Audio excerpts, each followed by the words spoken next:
जिस तरीके से यूएस बिहेव कर रहा है और ट्रम्प की पॉलिसीज उन्हीं के लिए अगर आप देखें एक सबसे बड़ा खतरा बन गई है। नैस्डैक की कल प्राइस परफॉर्मेंस आपने देखी, लग क्या रहा है टेक्सचर बाजार का भी यहाँ से?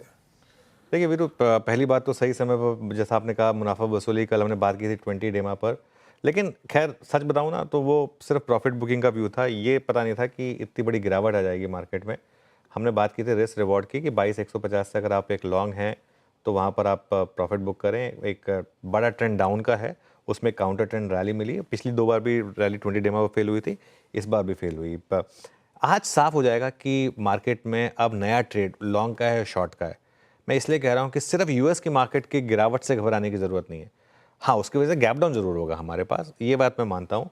लेकिन अगर निफ्टी ने क्लोजिंग में कुछ इंपॉर्टेंट लेवल जैसे कि 22,150, 22,200 अगर ये जोन बचा लिया तो पॉजिटिव भी होगा।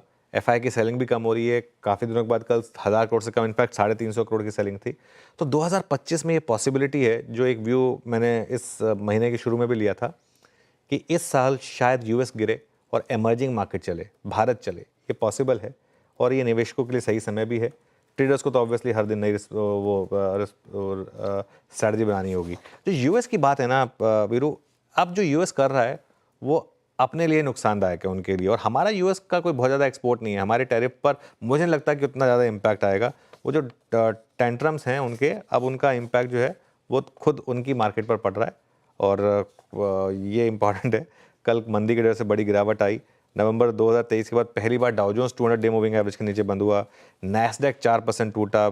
सितंबर के बाद नैस्डैक में एक दिन की सबसे बड़ी गिरावट आई, सितंबर 2022 के बाद। ट्रंप के शपथ ग्रहण में जो 5 चीयर लीडर्स बिलियनर शामिल हुए थे, उनको $210 बिलियन का लॉस हुआ। वो आपको टेबल दिखा देता हूँ क्विकली से। वो 3 लोग जो इसको लीड कर रहे हैं, उसमें सबसे ऊपर आपको एलन मस्क दिखाई देंगे। $148 बिलियन का लॉस तो उन्हें ही हो गया अकेला। एक दो चीज़ें हैं जिन पर आप फोकस कर सकते हैं। तो क्रूड 69 के नीचे आ रहा है, ये हमारे लिए एक पॉजिटिव है। कल भले ही निफ्टी 20 डेमा पे जाके हॉल्ट हुआ हो, लेकिन अभी भी रैली के स्टार्टिंग पॉइंट से ऊपर है। तो देखते हैं, आज का दिन देते हैं इसको, उसके बाद